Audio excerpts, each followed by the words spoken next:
chevaux. Donc, chevaux, Non, c'est bon. gauche, chevaux, droit.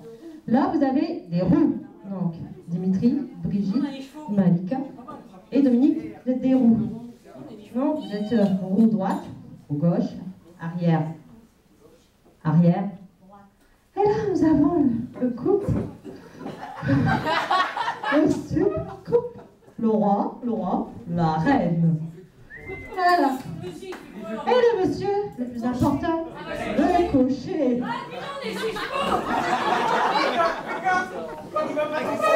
Donc, à chaque fois qu'une personne entendra son nom, exemple, roue avant, donc les roues, elles doivent tourner. Donc, vous tournez autour de votre chaise. D'accord?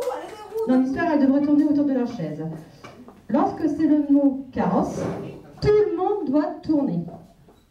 Quand on dit les chevaux, le cocher, le roi, la reine, donc vous tournez. C'est bon? Une question? Il faut tourner vite.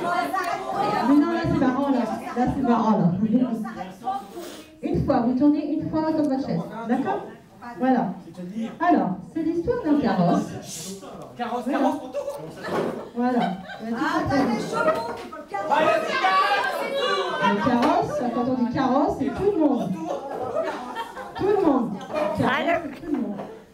Alors, c'est l'histoire d'un carrosse royal à 4 roues, tiré par 2 chevaux, qui étaient au voyage avec la reine et le roi.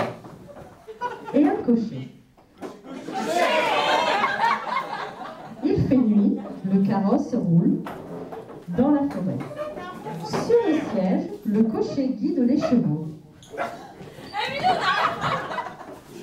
Les roues du carrosse sont bien graissées et roulent sans bruit. Sauf la roue avant gauche, qui grince un peu. La roue avant gauche. Ah, c'est bien. Tout à coup, un grand cri résonne dans la nuit. Arrêtez! Le cocher tire sur les rênes et stoppe les chevaux.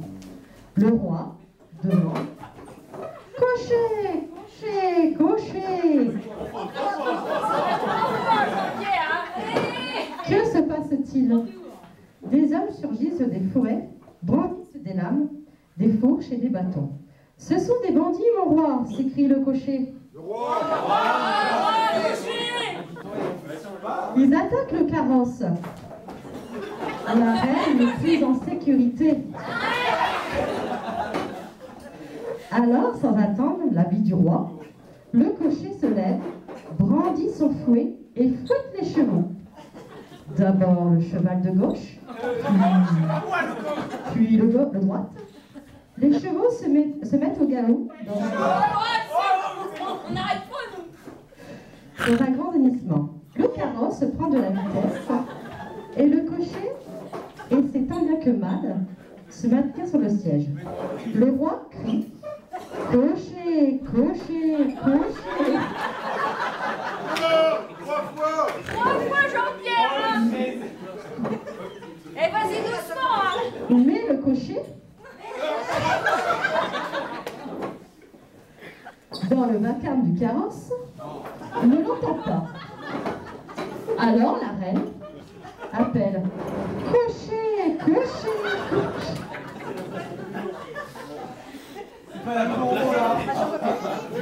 Sa voix aiguë porte bien et le cocher répond: C'est pas bon.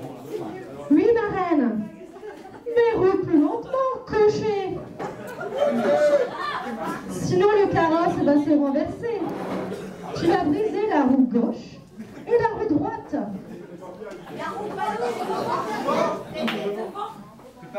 Les chevaux qui sont toujours au grand galop, trottés par le cocher, sont presque à bout de force.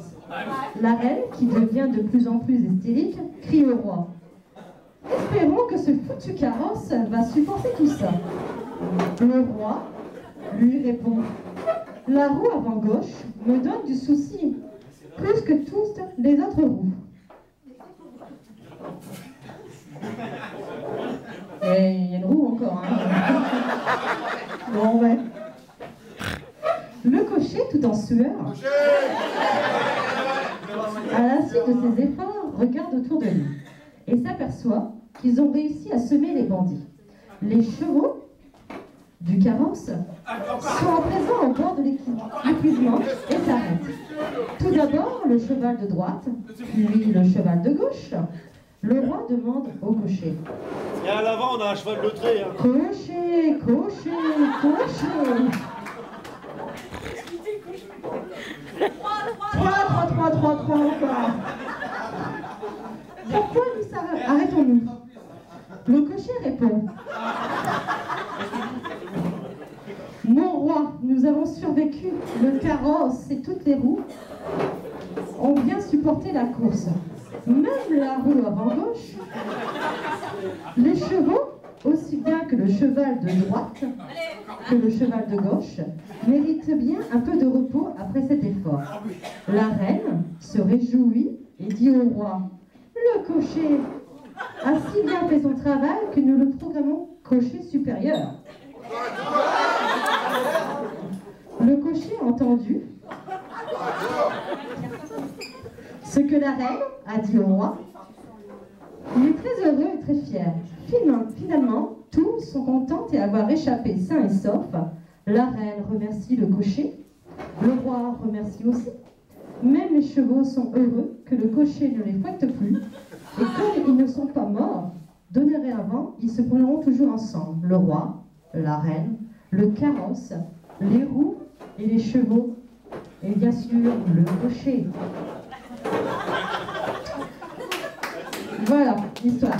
Alors il faut savoir, le cocher a eu le rôle le plus attrayant dans ce jeu. Non seulement il a dû conduire le carrosse, ce qui sait bien faire, car c'est le travail d'un cocher, il a dû également se lever 45 fois. Il mérite bien vos applaudissements.